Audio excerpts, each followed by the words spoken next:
buenos días, ¿qué tal? Mi nombre es Luis Gerardo Reséndiz Calleja, licenciado en Contaduría Pública.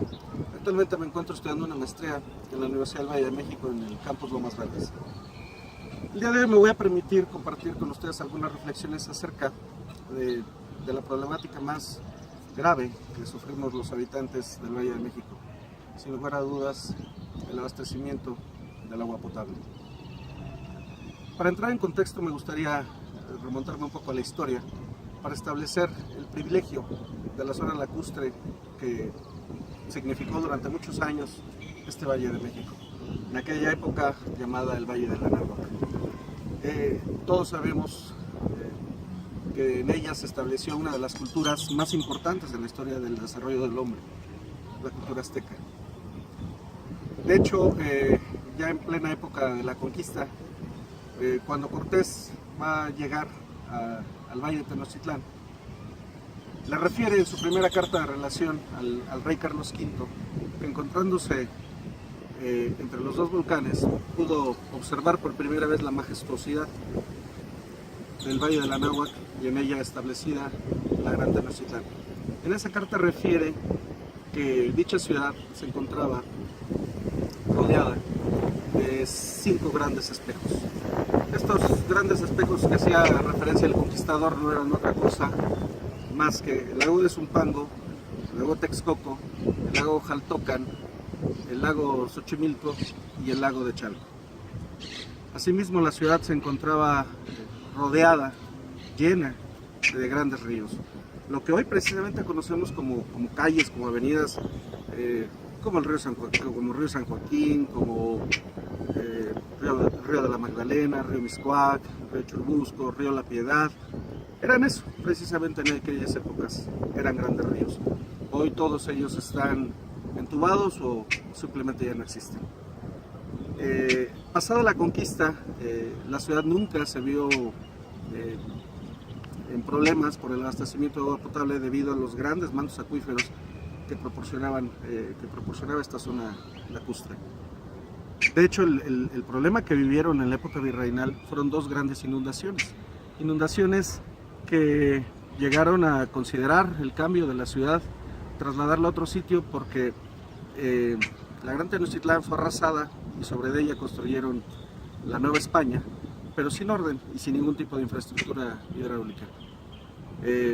A mitad del siglo XVIII, esta ciudad, como he referido, se vio con 2 inundaciones muy severas, las cuales propiciaron que el gobierno virreinal contratara los servicios de un ingeniero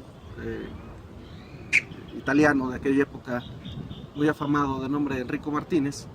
Él viene a esta ciudad, observa el problema y determina llevar a cabo un sistema que coadyuvara a sacar el agua pluvial de esta ciudad mediante lo que se conoce como el Tajo de Nochistongo, que es un canal que se abrió desde el centro de la ciudad hacia el río Tula.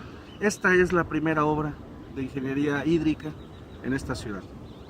Sin embargo, como hemos establecido, la ciudad, si de algo se veía privilegiada, era de la gran cantidad de agua que tenía. Pasaron los siglos y no fue sino hasta el siglo XX, a mediados del siglo XX, que debido a un crecimiento de la población bastante importante y así como la industrialización de la ciudad, comenzaron los problemas serios. Siempre la ciudad había vivido de sus mantos acuíferos y por primera vez se tuvo que recurrir hacia los años 50, bajo el gobierno del presidente Adolfo Ruiz Cortines, se tuvo que recurrir ante una persona especializada, que en este caso era el ingeniero Eduardo Molina. Lo nombró como director de obras para la introducción de las aguas del río Lerma a la Ciudad de México. Este es el simiente, es el sistema primigenio que derivó en lo que hoy conocemos como el sistema Cutzamala. Como podemos observar, si hacemos cuentas, no es tan difícil. El sistema que lleva operando y que hasta la actualidad está vigente para la introducción de agua potable a esta ciudad y a su zona metropolitana tiene más de 80 años. Son instalaciones verdaderamente añejas. Ciertamente se les da cierto periodo de conservación, de rehabilitación. Sin embargo, las instalaciones como tal son muy viejas. Sucede que existen registros de Conagua que hasta el 40% del agua que se bombea mediante este sistema Cutzamala se pierde en fugas. Yo nada más quiero que imaginemos la obra monumental que se requiere para abastecer de agua a 25 millones de personas. Si hacemos cuentas, me voy a ver un poco calculador. Si hacemos cuentas, cada habitante requiere aproximadamente de 50 litros al día para subsistir.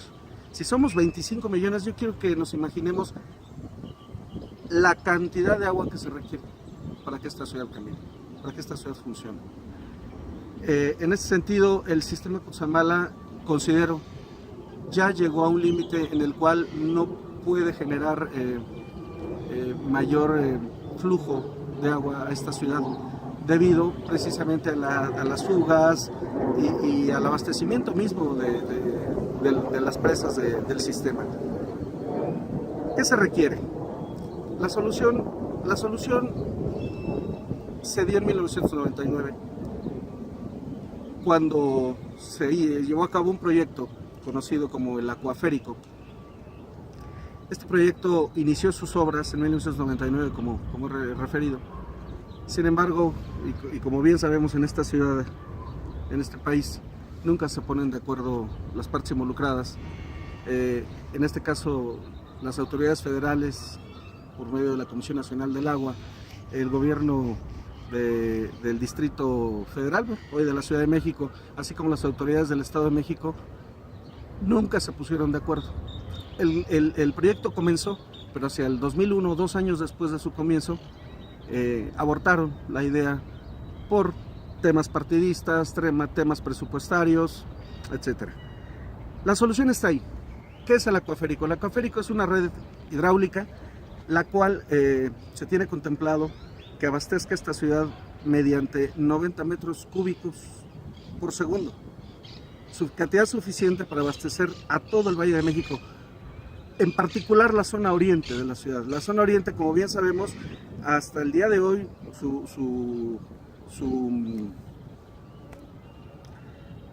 la forma en cómo ellos se administran de agua es mediante los mantos todavía artesanales. Cada vez las excavaciones son más profundas, por ello el agua sale de color café, porque viene contaminados entre ellos con el cadmio, que es un elemento químico bastante tóxico y que le da ese color café, agua de tamarindo coloquialmente hablando, además de producir olores fétidos. En ese sentido, 7 u 8 millones de habitantes viven en la zona oriente, las cuales se verán favorecidas con la construcción del acuaférico al que he hecho referencia. ¿Qué es lo que se requiere? Que se sienten las autoridades federales y de las entidades participantes del Estado de México y de la Ciudad de México, que se sienten que hagan a un lado sus cuestiones partidistas y privilegien lo que sí es verdaderamente urgente. El abastecimiento del agua en esta zona es una necesidad por atacar urgente. Los habitantes demandamos la construcción del acuaférico. La Ciudad de México, para poder desarrollarse, requiere de la cantidad y la calidad de agua que solamente un sistema como este nos puede proveer. Desde aquí hago un llamado a las autoridades a las que he hecho referencia para que se sienten, para que lleguen a acuerdos, para que consensúen y para que privilegien la puesta en marcha de dicho acuaférico. Los gobernados se los demandamos.